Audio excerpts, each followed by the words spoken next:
Ronald Acuña Jr. is on a rehab assignment as of today. Spencer Strider could be back next week. Let's talk about it.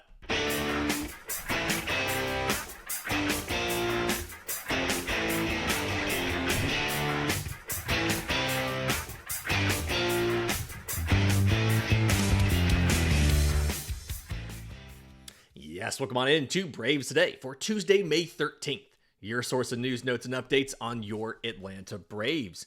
I'm your host, Lindsay Crosby. You can follow me on social media at Crosby Baseball. You can follow the show on X, Braves_Today. We have a Facebook page and Instagram as well. And you can find all of my written work, bravestoday.com. That's the Braves Today Substack, as this is both a podcast and a newsletter. We're going to talk about the return of Michael Soroka to the Truist Park mound tonight for Game 2 of Nationals Braves. We're going to talk about Game 1 of Nationals Braves, about Raisel Iglesias giving up runs in the ninth, about the walk-off, about the offense. We'll do all of that. But first, Ronald Acuña Jr. and Spencer Strider. We got updates on both of those stars. I think it's fair to say those are probably the two most talented Atlanta Braves, and they've barely played at all this year. And we got updates yesterday on both of them, including potential return dates. Let's start off with Ronald Acuña Jr. Obviously, have not seen him at all this year. It's been nearly a full calendar year since he played in a game. Ronald is starting a rehab assignment today. He will play today at 6:05 p.m. The Complex League Orioles are in Cool Today Park to take on the Braves. The late game there, again, 6:05 p.m. And I saw some questions about why you would start him in Complex League versus AAA or something like that. This is probably a pretty short-term thing. Okay, so on a rehab start, or a rehab stint, a position player can't stay on a rehab stint for more than 20 days. Unless you pull them off of rehab for some other injury or something like that. So one, that tells us that Ronald is likely going to be back no later than June 1st. Unless he has a setback. Because 20 days from when he starts the rehab, June 1st is the likely date. Okay? That's thing number one.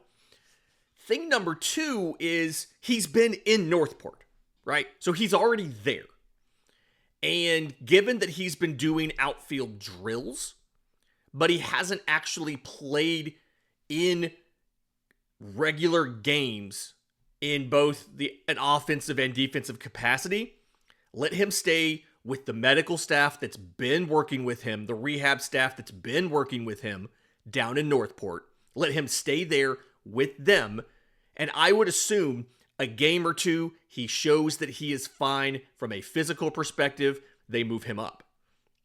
I do expect some of that also to be contingent on the schedules for each of the affiliates.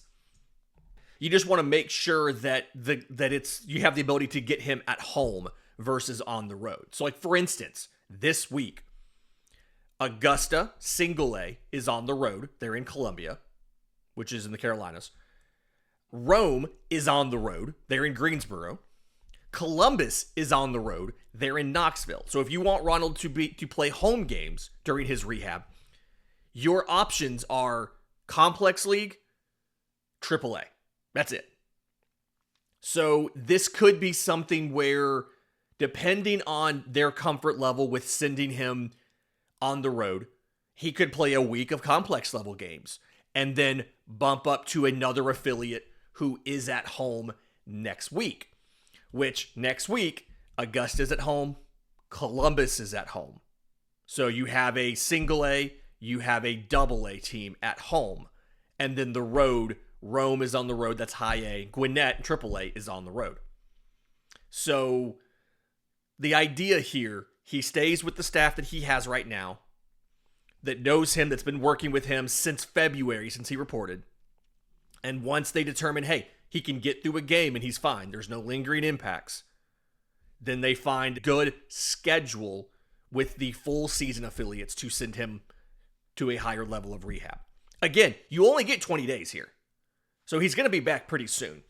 And I wouldn't be surprised if this ends up being a very quick rehab. This ends up being, he plays 2 or 3 games in complex. It goes well. They bump him up to AAA. He plays a couple games. Maybe he's back next week, right? Monday's an off day. It's entirely possible that on Tuesday he's back. Who knows? It just depends on how quickly he acclimates to game action and how he does with that next day after he plays. He wakes up. Is there soreness? Is there pain? How well can he move around? All of that stuff. I don't think it'll be very long before we get Strider back. And I think that's perfect timing too, based on some of the struggles you've seen from the outfield recently. The other one is Spencer Strider. He threw 2 bullpens last week. Last one was on Saturday in Pittsburgh. He's been traveling with the team, and he said he feels good to go, but it's obviously up to the team. The big thing here, and I wrote about this, that's this morning's newsletter over on Braves Today, is about he never shut down his arm during the hamstring injury, right? When it first happened, he was throwing from his knees. He was still doing a throwing program. Obviously, it's not the same thing, but the arm was active, right? He was doing throwing from his knees. Then they moved to standing catch, then long toss, then flat grounds, and then he got back on the mound. He's now throwing 2 bullpens. But rather than starting him, like, say, Friday for the series opener in Boston, which, the pro of that would have been getting Chris Sale 1 additional day of rest, right? Because Chris Sale's lined up to start that on regular rest. The con would have been we wouldn't have gotten Chris Sale versus Garrett Crochet. That's going to be a heck of a lot of fun. And there's a pattern there with a White Sox starter who was traded for by Boston, who I'm assuming eventually is going to end up in Atlanta anyway. Garrett Crochet signed an extension. Odds are he'll get traded to the Braves just like Chris Sale was in like 4 or 5 years. So that's the con, is you wouldn't get that. But the other reason why they're not starting him on Friday is they don't know how deep he can go into the games. Again, he's been throwing, but he's not actually pitched a game in over 3 weeks. And right now, your rotation has been good enough where you don't need Spencer Strider back immediately. You want him back, obviously. You always want a guy the caliber of Spencer Strider back. But it's not like you have a guy out there that's getting blown up every 5th day that you have to replace. Since Spencer Strider's been out, A.J. Smith-Shawver's made 3 starts to a 1.42 ERA. Bryce Elder has made 4 starts to a 3.52 ERA. Chris Sale's made 4 starts to a 1.85 ERA. Spencer Schwellenbach's made 3 starts. The ERA's like over 5.5, but the fielded independent pitching is under 4. He's had some bad luck there. If anything, your weak link has been Grant Holmes, right? He's made 4 starts to a 5.01 ERA. So if anything, your weak link's been Grant Holmes, not Bryce Elder, not AJ Smith-Shawver. It's been that. And if you had to put these guys in some sort of 1 through 5 ranking right now, you probably would have Grant Holmes 5th out of 5, right? You'd have Sale first, probably Schwellenbach second based on body of work. Then, to me, Smith-Shawver, and then Elder, and then Holmes 5th. But even Holmes, like, the Braves are 2-2 in those starts. It's not like they've lost all 4 of his games. So it's not urgent to get Strider back early when you don't know how much he can give you. How deep can he go into the games? You're in this stretch right now of 17 games in 17 days. And you've really had to use the bullpen. Going into yesterday's game, they pitched over 35 innings in the month already. And so rather than activate Strider for Friday, they're doing a simulated game on Wednesday. So the way that this will work, and the way a sim game works in general, is you do it in the early afternoon. Usually the media's in the press box, but like it's way before game time. It's not right before BP, so the fans aren't in there who have the BP experience yet. But you have a catcher out there. You do everything just it's a regular game, okay? So Strider goes through his normal warm-up, and in a simulated game, you do game scenarios, right? He's not just throwing fastballs down the middle every single pitch, right? You're calling pitches live. There will be times when you will go out there and you will say, hey, that was a double. Now you've got a runner on second with one out, et cetera, and you work it through. You get to the end of the inning, he goes and sits down on the bench for a predetermined amount of time, just like he would in a regular game. Then he has to get back up because you want to see how he does with the ups. Does he get fatigued after 4 of them, 3 of them, whatever? So in essence, you're running through everything like a normal game, but you have complete control over what's going on, right? You can give him a little bit of a longer inning if you see his controls a little bit off. You can make it like, okay, hey, we walked that guy. Now we're going to go and we're going to extend this inning out another batter or 2 or whatever. You can put him through some different scenarios, like a dry run, to see how he responds. But the big thing here is that's the right move, right? Because now he throws a sim game on Wednesday. He's not going to be activated until after the off day. So if you have a situation where his start would have stopped early, and the fact they're only willing to push him about 75 pitches in the sim game means there's some concern there that he can't handle much more of a workload than that. And he's not the most efficient pitcher to begin with because he's a strikeout guy. His only start of the year, he went 90-something pitches and he made it through 5 innings. Right? 97 pitches. And he was 2 batters into the 6th when they pulled him. By doing this in this manner, now you don't have to worry about burning the bullpen if he can't make a standard length start, which is, to me, a smart move. I like that they're doing this. I think they're handling this well. And he is lined up to make a start on the road next week in Washington. I personally hate the fact that you're commonly asked to play the same team twice in a 2-week span. Drives me nuts. They see the same pitchers twice. I don't like that.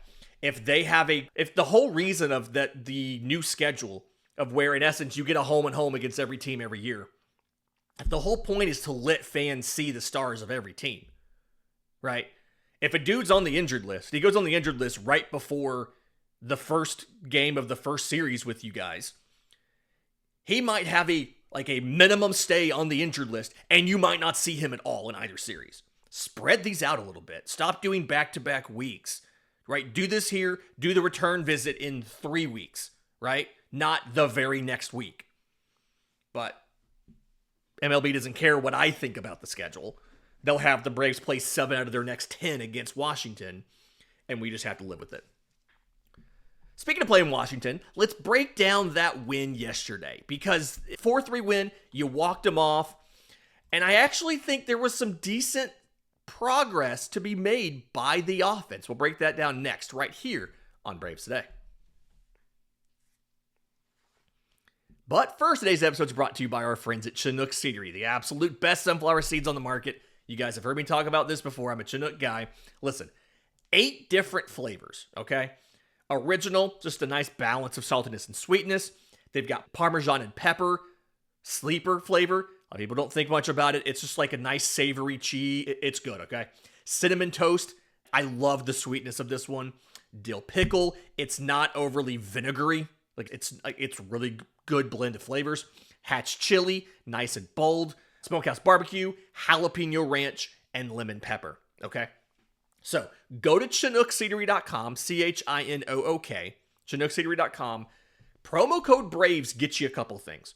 If you buy the sampler pack, which is 2-ounce bags of each flavor, they always ship that for free, but the promo code BRAVES gets you 10% off. Once you figure out the ones you like, you can either buy a variety pack, which is a case of everything, or you can build your own pack with just the flavors you like. Either way, promo code BRAVES gets you 10% off and free shipping on an order of $40 or more. Again, ChinookSeedery.com, promo code BRAVES. That's ChinookSeedery.com, promo code BRAVES. And thanks in advance to Chinook Seedery for sponsoring the Braves Today podcast and for your purchase, because that helps us. Welcome back to Braves Today. Lindsay Crosby. Let's break down yesterday's win. 4-3. You walked them off in the 9th. And I actually tend to think that this was a really good game, for the most part, by the Braves offense. I've complained a lot in the past. I wrote about this yesterday, with Marcell Ozuna about how it's a bunch of walks rather than hitting for power. I think Marcell Ozuna did a good job of balancing that yesterday. He goes 2 for 4, right? That third inning, which we're going to get to, he rips a 109-mile-an-hour RBI single. Fifth inning, he has a 116-mile-an-hour solo homer. He also walked in the first inning, which gave 2 runners on with 2 outs for Michael Harris. Michael Harris did not come through in that one, but Michael Harris came through in the game. So there you go. Ultimately, it was a good outing for the Braves from a hard hit ball perspective, because that's one of the things we like to talk about here, despite how some people get frustrated by that or whatever. Atlanta had 19 hard hit balls. They had 15 off of Jake Irvin. Atlanta was absolutely ripping pitches yesterday.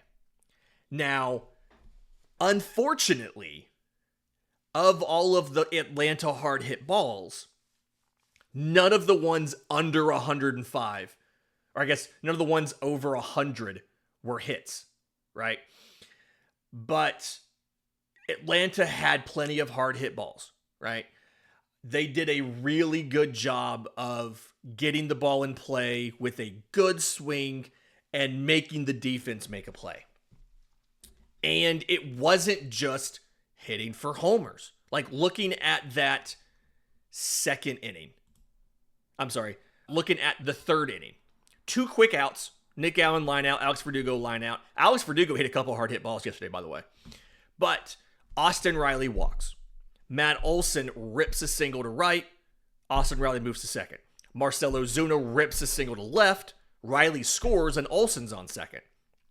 Michael Harris rips a single to center. Matt Olson scores. Marcell Ozuna ends up on second. Sean Murphy rips a ball in the infield. It's a single to second base. Bases are loaded. Like, they're getting the hits with runners in scoring position. They're not trying to hit home runs. They're just trying to make solid contact, and it works. Now, Ozzy Albies flew out on the first pitch, and really it was not a good swing decision. It was a four-seam fastball on the black inside at 90 miles an hour. And he flew out. It was like 300 feet to to right field, but like 86 miles an hour. It was never going to go out. And I don't even think the expected batting average was that good. I think it was something like an 010, like .010 expected batting average, because it wasn't good contact. Ozzy's really the one who struggled in this game, continuing a trend, right? He was 0 for 4. The only other hitless member of the Braves offense was Nick Allen, but he made up for it in the ninth with a bunt that moved Eli White over so that Atlanta could get the walk-off. Yeah, the process there in the ninth, and we're going to get to why they had to walk it off in the ninth in a second. The process there in the ninth was Eli White rips a single. It's like 102 off the bat. Allen gets him over to second with a bunt, and then Alex Verdugo gets a single back up the middle. White scores from second. There's the walk-off. Now, the reason that you had to get a walk-off was you were up 3-1 entering the ninth, and Raisel Iglesias gave up 2 runs. And a lot of people are frustrated about that. A lot of comments on social media last night.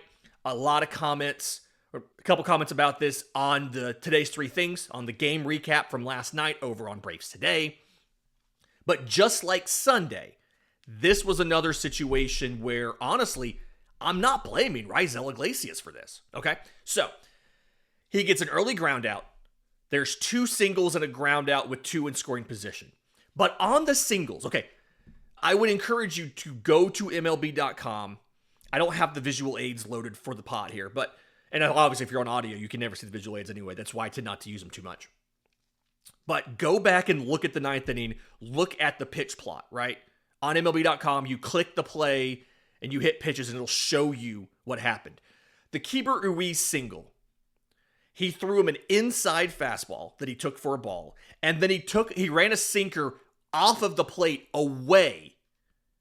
That's a 1-0 sinker off the plate that Keibert Ruiz goes out and gets and shoots to left field.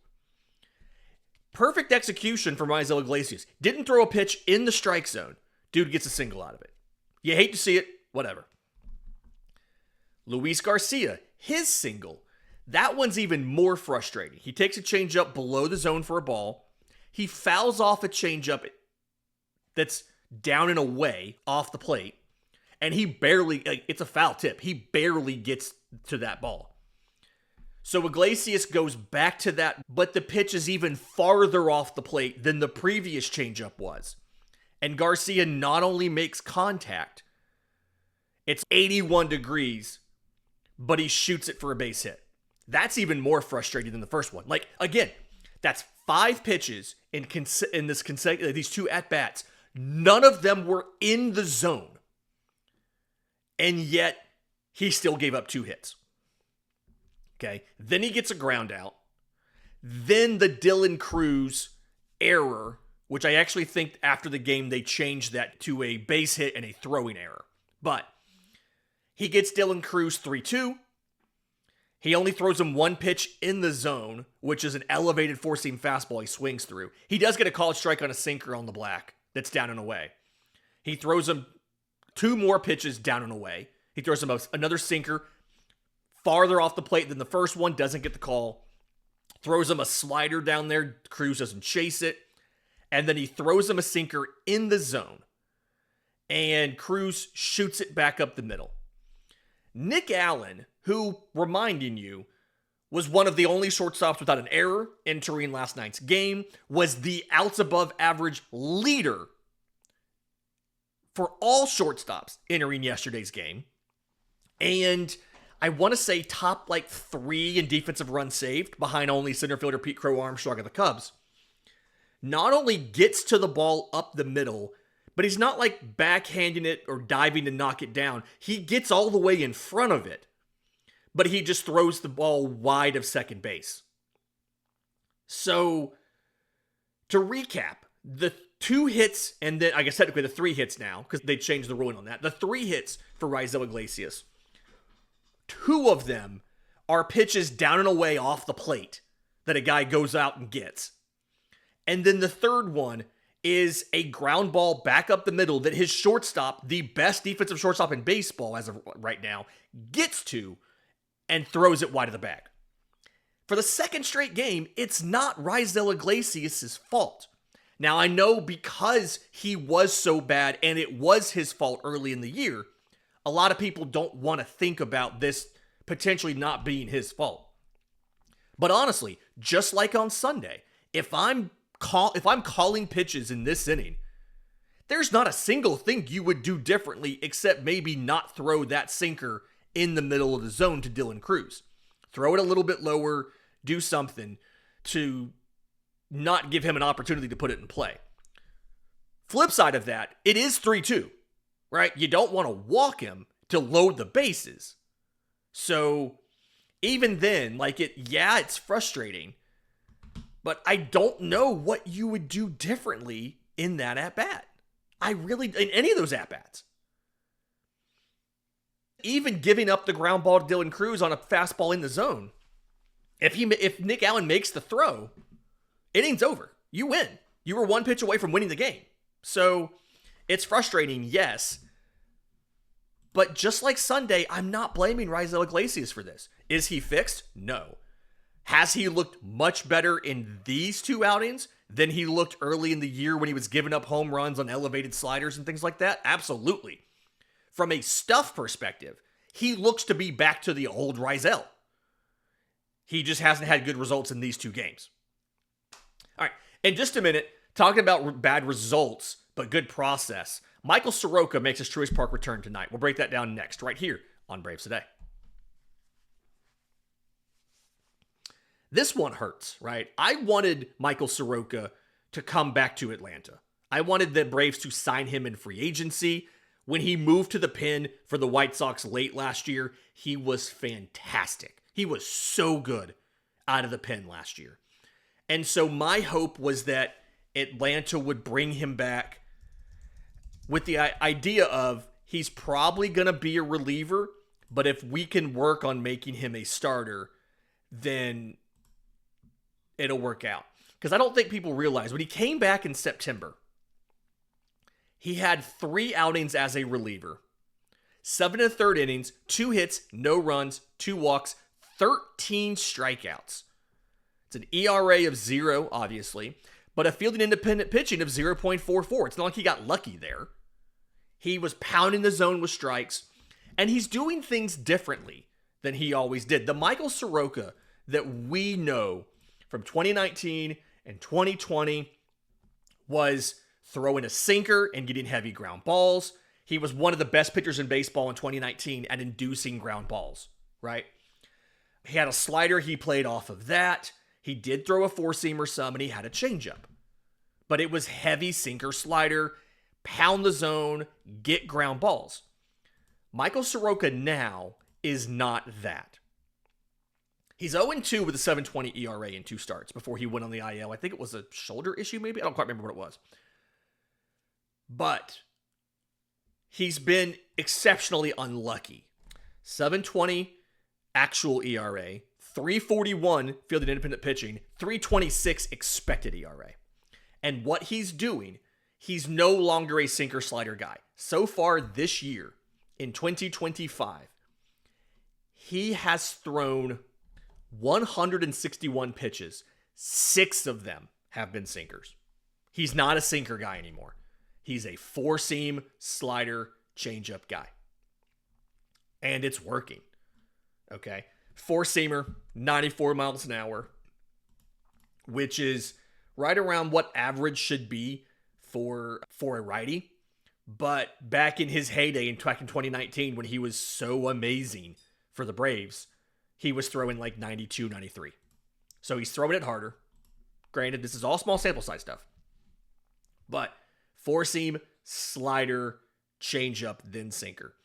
And the movements, the slider gets a ton of drop, right?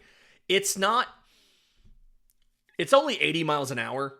The usual righty slider is like 84, 85 or so. I would almost say you would have an argument if you wanted to classify this as a bit of a curveball, right? Or a slurve, maybe.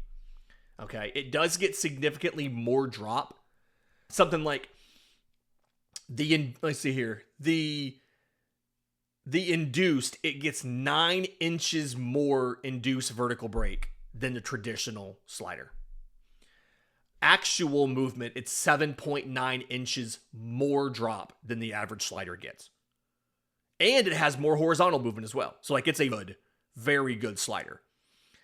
The changeup, by comparison, gets significantly less drop than the average changeup, but it has more horizontal movement. So it's running more to the arm side than it's dropping. There's kind of 2 different schools of thoughts on changeups. One of them is you run it to the arm side. One of them is you still have some of that run, but you're dropping it. And it's, how does it work? It works from a speed difference perspective, right? You're not throwing it as hard as your fastball, but it looks like the fastball out of the hand. But then it also works from a movement perspective, from either it's getting a bunch of drop, or it's getting a bunch of movement, or if you're just amazing, it gets both. But he's definitely not getting as much drop, but he's getting more horizontal movement than most people are. The sinker, he's barely thrown him. It average on movement, a little bit more horizontal than usual, right around what you expect on drop. And the 4-seam fastball, honestly, the induced vertical break, a little bit below average. The horizontal movement, a little bit above average. The 4-seam fastball's fine. It's not bad. He's allowed a 333 average and a 667 slug, but this is some of that bad luck, right? The expected's a 270, still not good, but better than 333. And the expected slug is 393, which is fine and much better than a 667. So, of the 11 batted balls on and 5 hits on the 4-seamer, 2 singles, 2 doubles, and a homer. The only homer he's given up has been on that 4-seamer. Heads up, he's going to be better than his ERA shows. And I don't know if the broadcast will say that. CJ Nikowski would be all over that. Jeff Francoeur's doing the broadcast. I listened to the radio feed last night when I was watching. But I don't know if Jeff Francoeur is going to point that out. CJ Nikowski would tell you, though, like, the ERA is deceptive. He's been really good this year. So just be mindful of that. I still think if Washington falls out of it, I still think Atlanta's a candidate to trade for Michael Soroka and get him back. They know he works in the clubhouse. From what I understand, there wasn't any sort of like animosity when he left in free agency. I'm not privy to his side of this whole thing, but from what I understand, nobody has said anything publicly about him being mad at Atlanta or frustrated, being traded, all of that stuff. So I would not mind them bringing Michael Soroka back. I'm excited to see him tonight. I was incredibly excited when he returned to the mound for the first time in a long time back in 2023. I actually went to that game just because I wanted to see Michael Soroka. Like, I'm a big fan. I've always been a big fan of Michael Soroka. He's reinvented himself from that time in Atlanta, but it's going to be a good game tonight. It's going to be fun to watch. Pitcher Schwellenbach needs a get-right game. Again, he's had some bad luck recently. The Philly independent pitching's much better than his actual ERA over the last couple starts. I'm hopeful he can get back into the win column and back into the right side of the results versus the inputs tonight. This has been Braves Today for Tuesday, May 13th. Do us a favor. If you're listening on audio, leave a 5-star review with some kind words of affirmation, if you will. Apple, Spotify, YouTube Music, I think is where Google has you leave reviews now.